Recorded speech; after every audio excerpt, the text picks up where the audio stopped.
जय हिंद। आज हम सेलिएंट फीचर्स देखेंगे कॉन्स्टिट्यूशन का और ये हमारा पार्ट 2 है। अगर आपने पार्ट 1 नहीं देखा है तो पार्ट 1 प्लेलिस्ट में जाकर देख सकते हैं। तो हम पार्ट 2 में आज सेलिएंट फीचर्स हमारा संविधान का देखने जा रहे हैं। तो देखिए, सेलिएंट फीचर्स देखने से पहले संविधान के बारे में थोड़ा सा नॉलेज ले लेते हैं। क्या है कि हमारा संविधान जो है ना, ये अनेकों देश से लिए गए संविधान से हम अपने मुताबिक क्या हमारे देश में सूटेबल होगा, उन सब पॉइंट्स को हम अपने में समाये हैं और उन सब पॉइंट्स को अपने अंदर रखे हैं अपने संविधान के अंदर, और तब जाके हमारा संविधान बना है। ठीक, इतना सा ये एक थोड़ा सा फैक्ट है, इसको भी दिमाग में रखिए कि ये बहुत सारे देशों से बोरो करके बना है। इसलिए हमें क्रिटिसिज्म भी होता है कि हमारा जो संविधान है ये एक बोरोड कॉन्स्टिट्यूशन है, it is a patch work किया गया है। लेकिन ऐसा नहीं है, ऐसा तो नहीं है हम सीधा सीधा उठाकर डाल लिए हैं। एक्सटेंसिव स्टडी किए हैं उसका। हमारे जो संविधान निर्माता थे इतने महान थे कि उन्होंने एक्सटेंसिव स्टडी किया है और देखा है कि हमारा संविधान जो भारत के अनुकूल हो वैसा संविधान बनाया है। अगर अनुकूल नहीं होता तो आज कब का हमारा संविधान ध्वस्त हो गया होता। काफ़ी देश का संविधान बनता है लेकिन उनका संविधान समय की चाल पर खड़ा नहीं उतर पाया और उस संविधान नष्ट करना पड़ा। लेकिन हमारा ऐसा संविधान है जो आज का टेस्ट ऑफ टाइम भी 21st सेंचुरी में भी टाइम का टेस्ट को पूरी तरीके से पार कर रहा और खड़ा उतर रहा है। तो हमारा संविधान बहुत सारे देशों से लिया गया संविधान है, ठीक है, याद रखिएगा। और इसमें बहुत सारे फीचर्स हैं जो कि चेंज होते रहते हैं, चेंज होते रहा है। जैसे सबसे बड़ा तो 42nd अमेंडमेंट 1976, 42वां संविधान संशोधन 1976 में, जिसको हम बोलते ही हैं मिनी कॉन्स्टिट्यूशन। उसको हम ना संविधान नहीं बोलते हैं, उसको हम बोलते हैं मिनी संविधान। मतलब उसमें इतने ज़्यादा चेंजेस किए गए कि उसे मिनी कॉन्स्टिट्यूशन का दर्जा दे दिया गया 42nd अमेंडमेंट 1976 में। ठीक है, ये भी याद रखिएगा, ये भी एक फैक्ट। हालांकि हमारे कोर्ट में 1973 में एक बहुत इंपॉर्टेंट केस गया था, इतना इंपॉर्टेंट कि उसको एक तरह से आप बोल दें कि संविधान का बचाव के लिए एक बहुत बड़ा केस बना था, केशवानंद भारती केस 1973 में। उसमें सुप्रीम कोर्ट ने कह दिया कि आर्टिकल 368 के अंदर पार्लियामेंट चेंजेस तो कर सकती है संविधान में, लेकिन एक मूल आधार होता है संविधान का, एक बेसिक स्ट्रक्चर होता है संविधान का, उसमें चेंजेस नहीं पॉसिबल है, उसमें चेंजेस नहीं कर सकता है संविधान। ठीक है, पार्लियामेंट का पावर को कर्टेल कर दी, एक दायरे में रख दी कि इससे बाहर तुम्हारा दायरा नहीं है, तुम नहीं छू सकते हो इधर। और ये बहुत अच्छा काम की। नहीं तो जानते हैं कि नेता वगैरह एक ह्यूमन बीइंग ही है, नेता जो भी हैं वो हमारे आपके जैसे व्यक्ति ही हैं। तो व्यक्ति के अंदर लालच और अलग अलग टाइप के प्रलोभन रहता है। उस प्रलोभन में आकर कहीं वो फंडामेंटल राइट का हनन कर दे, तो कहीं वो मूलभूत आधार जो हमारा संविधान का है, सेक्युलरिज्म, इसी को चेंज कर दे, तो ऐसे ऐसे चेंजेस ना हो पाए, इसलिए बेसिक स्ट्रक्चर का एक प्रावधान लेकर आ गए थे। ठीक है, जो आज भी पूरी तरीके से लागू है। अब हम देखते हैं सेलिएंट फीचर्स। तो सबसे पहला तो मैंने आपको पहले ही बता दिया कि काफी संविधान से बोरो किया गया है। ठीक है, बहुत सारे सोर्सेस हैं, एक सोर्स नहीं है। गवर्नमेंट ऑफ इंडिया एक्ट 1935 का भी इसमें कुछ कुछ पॉइंट्स है, बहुत सारा चीज है। ठीक, तो ये एक पहला हो गया पॉइंट। दूसरा क्या आप देखते हैं, लेंदीएस्ट रिटन कॉन्स्टिट्यूशन, सबसे लेंदी है, इतना लेंदी पूरे विश्व में नहीं है। ठीक है, लेंदीएस्ट रिटन कॉन्स्टिट्यूशन। क्यों? ज्योग्राफिकल फैक्टर्स भी कुछ होते हैं। हमारा इतना बड़ा ज्योग्राफी है, इतना बड़ा लैंडमास है, इतने सारे लोग हैं। तो भाई इतने सारे लोग हैं तो हर धर्म वाले हैं, हर जाति वाले हैं, सबका अपना रहना खाना पीना सब चीज़ अलग है, कल्चर अलग है। तो सबको समावेश करने के लिए सबके लिए उस तरीके से पॉइंट्स लिखने होंगे संविधान में। तो इसलिए ज्योग्राफिकल फैक्टर्स के चलते भी लेंदी हुआ है। हिस्टोरिकल फैक्टर्स भी हैं, मतलब गवर्नमेंट ऑफ इंडिया एक्ट 1935 खुद ही बड़ा था और हम एक तरह से हमारा ढांचा 1935 का एक्ट के ऊपर है, तो इसलिए ये भी हिस्टोरिकल फैक्टर्स हो जाएंगे। और ऐसा तो है नहीं कि सेंटर का अलग कॉन्स्टिट्यूशन है, स्टेट्स का अलग है, नहीं। किस देश में होता है कि सेंटर का अलग संविधान, राज्यों का अलग? कमेंट बॉक्स में लिखिएगा। हमारा सिंगल कॉन्स्टिट्यूशन है, एक ही संविधान होगा। ठीक है, तो इसलिए भी बहुत बड़ा है। Dominance of legal luminaries in the constituent assembly, यहां आप देख रहे हैं लीगल ल्यूमिनरीज मतलब क्या, जज वकील, ये सब थे ज़्यादा। पहले का देखेंगे ना, सब तो जज वकील ही थे। आपका महात्मा गांधी को ही देख लीजिए, वो खैर संविधान में उतना नहीं रोल प्ले किए हैं, लेकिन वो भी तो एक इसी बैकग्राउंड से आते थे। फिर बाकी को अभी देख लीजिए, राजेंद्र प्रसाद, ये वो इतने सारे नाम हैं, जवाहरलाल नेहरू के पिता मोतीलाल नेहरू, वो भी तो एक बहुत बड़े लॉयर थे। तो सारे लीगल ल्यूमिनरीज, लीगलिटी वाले पढ़ाई किए हुए थे, जज वकील ये सब वाले व्यक्ति थे। तो इसलिए उनका लैंग्वेज ही इतना टफ होता है ना। कोई आम आदमी उनका लैंग्वेज समझ ही नहीं पाता है। बोलता है ना, दरोगा मन्नी नाम है हमारा, कायदा कानून 1 मिनट में घुसेड़ देंगे। तो कायदा कानून सबको नहीं समझ में आता है, वो उन्हीं को समझ में आता है, और वो काफ़ी लीगल डॉक्यूमेंट काफ़ी लंबा चौड़ा रहता है। Constitution contains not only fundamental principles of governance but also detailed administrative provision। मतलब इसे फंडामेंटल प्रिंसिपल्स गवर्नेंस के लिए नहीं है, इसमें काफ़ी डिटेल में सब कुछ लिखा गया है। संविधान पढ़ेंगे तो उसके आर्टिकल्स वगैरह देखें, काफ़ी डिटेल में हर चीज़ को बताया गया है। ये सब पॉइंट्स इसमें हैं। ठीक, आगे देखते हैं क्या है। स्ट्रक्चरल पार्ट जो हमारा लिया गया है, ये गवर्नमेंट ऑफ इंडिया एक्ट 1935 से लिया गया है। फिलोसॉफिकल पार्ट जो है वो कहाँ से, फंडामेंटल राइट, DPSP, ये सब होता है फिलोसफी। तो philosophical part fundamental rights America, DPSP, Ireland, Irish constitution से। और पॉलिटिकल पार्ट किस तरीके का ढांचा होगा, सेंटर होगा, स्टेट होगा, पावर शेयरिंग, ये आपका ब्रिटेन, ठीक है, ब्रिटेन से लिया गया है। ठीक है, इतना। आगे देखते हैं। गवर्नमेंट ऑफ इंडिया एक्ट 1935 में क्या फेडरल स्कीम आया है, उससे गवर्नमेंट ऑफ इंडिया एक्ट 1935 से फेडरल सिस्टम आया है। मतलब एक प्रोविंसेस और सेंटर, ये सब का पावर किस तरीके से अलग अलग पावर होगा, पावर शेयरिंग का बात किया गया है। जो आज का हमारा 7वां शेड्यूल में है ना, union list, state list, concurrent list. Union में सेंटर को सबसे ज़्यादा पावर होता है, स्टेट में स्टेट को पावर होता है, कंकरेंट में पार्लियामेंट, स्टेट लेजिस्लेचर दोनों। अगर दोनों के बीच में कुछ मतभेद होता है तो सेंटर वाला लॉ प्रिवेल कर जाता है। ये सब बात था। उसी तरीके से गवर्नमेंट ऑफ इंडिया एक्ट 1935 ये भी इस्टेब्लिश कर दिया था, पावर को डिवाइड कर दिया था। कैसे, फेडरल लिस्ट में, प्रोविंशियल लिस्ट में और कंकरेंट लिस्ट में। तो वही प्रावधान हम आज भी अपना रहे हैं। ठीक है, तो फेडरल स्कीम एक था, एक जुडिशरी का बात था, इमरजेंसी पावर का बात था, पब्लिक सर्विस कमीशन का बात था, जैसे UPSC वगैरह, और एडमिनिस्ट्रेटिव डिटेल्स भी इसमें दिया गया था गवर्नमेंट ऑफ इंडिया एक्ट 1935 में। अब इसमें जो है ना, रिजिडिटी भी है और फ्लेक्सिबिलिटी भी है। तो भाई ये रिजिड कैसे है, मतलब एकदम से कठोर कैसे है कि जिसमें चेंजेस ना कर सके, रिजिड है। और फ्लेक्सिबल भी है, चेंजेस भी आप कर सकते हो, दोनों है, ब्लेंड है, दोनों का मिक्सचर है। कैसे, देख लेते हैं कैसे। तो रिजिड इस तरीके से है कि हमारे संविधान में क्या है, बेसिक स्ट्रक्चर है, जो कि केशवानंद भारती केस 1973 से बेसिक स्ट्रक्चर का कॉन्सेप्ट आ गया। मतलब आप पूरे संविधान में चेंज कर दो, लेकिन बेसिक स्ट्रक्चर को मत छूना।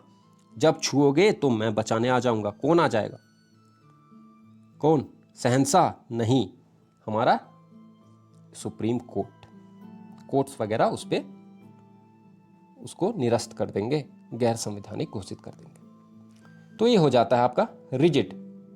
फ्लेक्सिबल कहाँ है, आप कहीं भी चेंजेस करना चाहो संविधान संशोधन करके चेंजेस कर सकते हो। आर्टिकल 368 है, संविधान संशोधन कर दो, तो कहीं पर तो संविधान संशोधन कर सकते हैं। अरे स्टेट्स का बाउंड्री वगैरह को ऑल्टर करने के लिए आर्टिकल 3 और ये सब जो आर्टिकल्स है, ये सब कितने आराम से हो जाता है। आपको एक नॉर्मल सा बस ऐसे ही संशोधन हो जाता है। तो इतना फ्लेक्सिबल है हमारा, लेकिन कहीं कहीं इतना ज़्यादा रिजिड है कि आप छू नहीं सकते हो। तो blend of rigidity and flexibility, ये दोनों इसमें आ जाएगा। ये पॉइंट याद रखिएगा, ठीक है। इसलिए रिजिड बोलते हैं, इसलिए फ्लेक्सिबल बोलते हैं। ऑप्शन देगा कि Indian constitution is rigid, flexible, both rigid and flexible, none of the above. आपको मारना है बोथ रिजिड एंड फ्लेक्सिबल, ठीक। Federal system with unitary bias है, मतलब फेडरल सिस्टम तो है लेकिन यूनिटरी बायस है। कैसे, हम देख लेते हैं। फेडरेशन का क्या क्या कैरेक्टरिस्टिक है भारत, 2 गवर्नमेंट है ना, एक सेंटर एक स्टेट। डिवीजन ऑफ पावर है, अलग अलग पावर डिवाइड किया गया है, ऐसा नहीं कि सब पावर सेंटर का पास है, नहीं, पावर डिवाइड। रिटन कॉन्स्टिट्यूशन है, लिखित संविधान है। कुछ देशों के पास लिखित संविधान नहीं भी होते हैं, सारे देशों के पास, लेकिन कुछ ना कुछ संविधान तो होते हैं, रूल्स रेगुलेशन तो होते हैं देश को चलाने का। लिखित संविधान जैसे ब्रिटेन का नहीं है। तो ब्रिटेन में कैसे चले आ रहा, जो कन्वेंशंस पहले से चले आ रहे हैं उसके बेसिस पे रन करता है, प्लस लॉज वगैरह जो बनते हैं पार्लियामेंट से उससे रन करता है। तो जहां पर लिखित संविधान नहीं होगा वहां पर सुप्रीम हो जाएगा पार्लियामेंट, जहां पर रिटन कॉन्स्टिट्यूशन होगा वहां पर सुप्रीम हो जाएगा कॉन्स्टिट्यूशन। हमारे देश में सर्वोपरि क्या है? कॉन्स्टिट्यूशन। ठीक, सुप्रीमेसी ऑफ कॉन्स्टिट्यूशन है जो अभी बोल दिए, रिजिडिटी ऑफ कॉन्स्टिट्यूशन है ना। इंडिपेंडेंट जुडिशियरी है, जुडिशियरी इंडिपेंडेंट है, किसी के बहकावे में काम नहीं करता है तो इंडिपेंडेंट है। बाई कैमरलिज्म है। तो ये सारे फैक्ट्स हैं आपका फेडरल फीचर्स का। अब हम देख लेंगे कुछ यूनिटरी फीचर्स भी देख लेते हैं। यूनिटरी में क्या है? स्ट्रॉन्ग सेंटर है। भाई सेंटर हमारा बहुत स्ट्रांग है। कोई चाहे तो भारत से सिसीड हो सकता है क्या? बाहर निकल सकता है क्या? राज्य चाहे तो कि नहीं हम भारत में नहीं रहना चाहते, नहीं निकल सकता है। सेंटर स्ट्रांग है। सेंटर के पास सब्जेक्ट्स ऐसा ऐसा डिवाइड करके दिया गया है जो कि सब्जेक्ट्स सेंटर को स्ट्रांग बना देता है। सिंगल सिटीजनशिप है, दोहरा नागरिकता आप नहीं ले सकते हो। सिंगल सिटीजन, आपको सिर्फ भारत का नागरिक, ऐसा नहीं कि आप भारत का भी नागरिक हैं और प्लस बोल देंगे कि हम दिल्ली का भी नागरिक हैं या फिर बोल देंगे हम झारखंड का नागरिक हैं। नहीं, आप सिर्फ भारत के नागरिक हैं। सिंगल सिटीजनशिप राज्यों का अलग अलग नहीं होता है, लेकिन यूएस में होता है। सिंगल कॉन्स्टिट्यूशन भी है। यहां पर एक ही कॉन्स्टिट्यूशन है ना, दो कॉन्स्टिट्यूशन तो है नहीं। दो कॉन्स्टिट्यूशन कहां होता है? पिछला लेक्चर में मैंने पूछा था, कमेंट में इसमें आंसर कीजिएगा। फ्लेक्सिबिलिटी ऑफ कॉन्स्टिट्यूशन देख लिए, कॉन्स्टिट्यूशन फ्लेक्सिबल है। इंटीग्रेटेड जुडिशियरी है, judiciary. Appointment of state governor by the centre, देखिए सेंटर ही अपॉइंट करता है गवर्नर को बाय प्रेसिडेंट। ऐसा नहीं है कि स्टेट चाहे तो सीएम खुद से बोल दे हाँ भाई आप गवर्नर बन जाओ, ऐसा तो नहीं होता है। तो सेंटर करता है, मतलब सेंटर का पावर यहां ज्यादा है। सेंटर का पावर जहां ज्यादा होगा उसको हम यूनिटरी बोल देते हैं। ऑल इंडिया सर्विसेज है, मतलब आपका जॉब होगा, यूपीएससी क्वालिफाई करोगे, आपका जॉब होगा यूपीएससी में, आईएएस आईपीएस बनोगे तो आप बने कहां? सेंटर का रिक्रूटमेंट से। पोस्टिंग कहां होगा? राज्यों में। तो ये भी हो गया क्या? यूनिटरी पावर दिखाता है। ठीक है, यूनिटरी पावर इसमें भी दिखता है हमें। इमरजेंसी प्रोविजंस है, जब इमरजेंसी लग जाएगा तो वहां पर किसके हाथों में सारा पावर चला जाता है? सारे पावर आपका सेंट्रल गवर्नमेंट के हाथ में चला जाएगा, सारा पावर सेंट्रल गवर्नमेंट के हाथ में। तो फिर उसमें भी राज्य सरकार कुछ नहीं कर पाएगा। तो ये भी एक पॉइंट है इसमें, है ना। इमरजेंसी जैसे आपका इमरजेंसी के लिए आर्टिकल्स कौन कौन से हैं? फाइनेंशियल इमरजेंसी, स्टेट इमरजेंसी जिसको हम लोग failure of constitution machinery in state भी बोलते हैं, और एक नेशनल इमरजेंसी। बताइएगा कमेंट करके। अब हम और कुछ फीचर देखते हैं, जैसे पार्लियामेंट्री फॉर्म ऑफ गवर्नमेंट है। हमारे यहां पार्लियामेंट्री फॉर्म ऑफ गवर्नमेंट है, पार्लियामेंट का रूल चलता है ना। जैसे ब्रिटेन में है ना पार्लियामेंट्री सिस्टम ऑफ गवर्नमेंट, लेकिन अमेरिका में क्या है? प्रेसिडेंशियल सिस्टम ऑफ गवर्नमेंट है। लेकिन हम चुने हैं ब्रिटेन वाला पार्लियामेंट्री सिस्टम ऑफ गवर्नमेंट। ठीक है, ये किस प्रिंसिपल पे बेस्ड होता है? कॉपरेशन, कोऑर्डिनेशन, एग्जीक्यूटिव और लेजिस्लेचर के बीच में कोऑर्डिनेशन बना के रखना है। ठीक है, तो उस बेसिस पे हम ये काम करते हैं। पार्लियामेंट्री सिस्टम को वेस्टमिंस्टर मॉडल भी बोलते हैं, वेस्टमिंस्टर मॉडल बोलते हैं। ठीक है, ब्रिटेन के जगह के नाम पे वेस्टमिंस्टर मॉडल भी बोलते हैं। फंडामेंटल राइट्स है हमारे यहाँ, मौलिक अधिकार है यार। ठीक है, मौलिक अधिकार हमारे पास मिले हुए हैं कि हाँ आपका ये अधिकार का अगर हनन हो जाता है तो आप सीधा पहुंच जाना सुप्रीम कोर्ट आर्टिकल 32 के अंतर्गत, या फिर हाई कोर्ट आर्टिकल 226 के अंतर्गत। रिट्स वगैरह जारी हो जाएंगे। ठीक है, habeas corpus, mandamus, prohibition, certiorari, quo warranto, इतने सारे रिट्स दिए गए हैं। रिट्स लेकर चल जाओ सीधा सुप्रीम कोर्ट, भाई मेरा फंडामेंटल राइट का हनन हो गया है। तो फंडामेंटल राइट क्या है? एब्सोल्यूट नहीं है, उसमें भी कुछ रेस्ट्रिक्शन है, लेकिन फंडामेंटल राइट्स दिया गया है। ये सैलिएंट फीचर है। डीपीएसपी है, directive principle of state policy, है ना, जिसको बी.आर. अंबेडकर बोले थे नोवल फीचर है संविधान का, novel feature of the Indian constitution है ना। ठीक, और फंडामेंटल राइट और डीपीएसपी के बीच में एक समन्वय स्थापित करना है, बैलेंस लेकर चलना है। यह बोला गया था मिनेर्वा मिल केस में 1980 में, सुप्रीम कोर्ट बोला था। ठीक, ये सब भी हमारा सैलिएंट फीचर्स बना देता है। डीपीएसपी होता क्या है मेनली? अरे देखिए, directive principle of state policy, state जो भी पॉलिसी बनाएगा, जो भी कानून बनाएगा, उसमें ये डायरेक्टिव्स दिमाग में रखेगा, ये प्रिंसिपल्स दिमाग में रखेगा वो बनाते समय। यही बात है डीपीएसपी का। इसमें बोला गया कि स्टेट क्या करेगा? The state shall try to do this do that, क्या क्या कि आप इस्टेब्लिश करो कॉटेज इंडस्ट्री, मिल्च एनिमल्स को प्रोटेक्शन करो, ये सब पॉइंट इसमें कहा गया है। चलिए हम लोग नेक्स्ट पॉइंट देखते हैं, यूनिवर्सल एडल्ट फ्रेंचाइज। मीनिंग क्या होता है कि एक एज के मतलब एडल्ट सिटीजन्स, एक तरह से आप बोल सकते हैं, regardless of wealth, income, gender, सारे ये सब पैमाने को छोड़कर अगर उनका एज जैसे भारत में है 18 वर्ष, अगर 18 ईयर्स हो चुका है तो they are eligible to vote, वो वोट करने के लिए एलिजिबल हैं। लेकिन पहले ना 21 साल तक था ये एज, मतलब वोटिंग एज जो था 21 साल था, फिर उसको 18 किया गया कब, 1989 में, और ये आपका 61st कॉन्स्टिट्यूशनल अमेंडमेंट एक्ट लाया गया था 1988 में इसके द्वारा।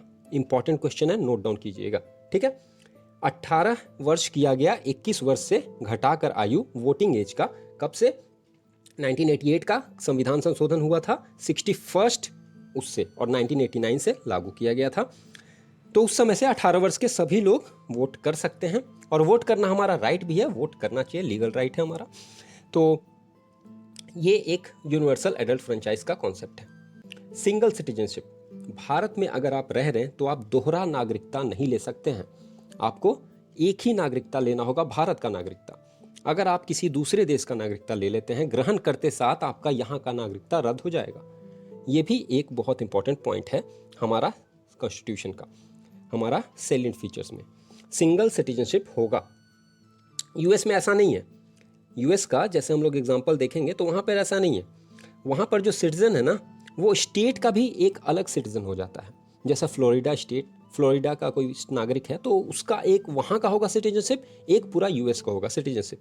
लेकिन हमारे यहाँ सिर्फ एकल सिटीजनशिप है। इंडिपेंडेंट बॉडीज़ भी हैं बहुत सारे हमारे यहाँ। इंडिपेंडेंट बॉडीज़ जैसे इलेक्शन कमीशन, जो कि इलेक्शन करवाते हैं पार्लियामेंट का, स्टेट लेजिस्लेचर का, प्रेसिडेंट का, वाइस प्रेसिडेंट का। तो ये इलेक्शन कमीशन इम्पार्शियल बॉडी है। कैग है, controller and auditor general of India, जो अभी हमारे मुर्मू जी हैं, जो पहले गवर्नर थे आपका जम्मू एंड कश्मीर के, गिरीश चंद्र मुर्मू जी। तो controller and auditor general of India, इनको बोला जाता है guardian of the public purse, ठीक है। पब्लिक पर्स के ऊपर निगाह रखते हैं। इनका जब रिपोर्ट भी ये जारी करते हैं तो बहुत ज़्यादा खलबली मचता है जब ये रिपोर्ट जारी होता है, क्योंकि सारे का लेखा जोखा इसमें रहता है। अकाउंट को ऑडिट करते हैं सेंट्रल और स्टेट गवर्नमेंट का। तो इसलिए इंडिपेंडेंट बॉडीज़ भी रहना बहुत ज़रूरी है, और हमारे यहाँ बहुत सारे इंडिपेंडेंट बॉडीज़ हैं। फिर उसके बाद सेक्युलर स्टेट। हाँ, हमारा स्टेट सेक्युलर है, मतलब राज्य का कोई धर्म नहीं होगा लेकिन लोगों का होगा। The states shall not have any religion but the people have, मतलब यहाँ पे पॉजिटिव कॉन्सेप्ट है। सेक्युलरिज्म का पॉजिटिव कॉन्सेप्ट है, बहुत जगह नेगेटिव कॉन्सेप्ट होता है। तो पॉजिटिव कॉन्सेप्ट क्या है, अगर आप किसी धर्म को मानते हो तो आप को स्टेट जो है ना, सरकारें बाध्य नहीं करेगी कि आप वो धर्म को छोड़ दो या वो धर्म को ऐसे फॉलो करो वैसे फॉलो करो, कुछ नहीं।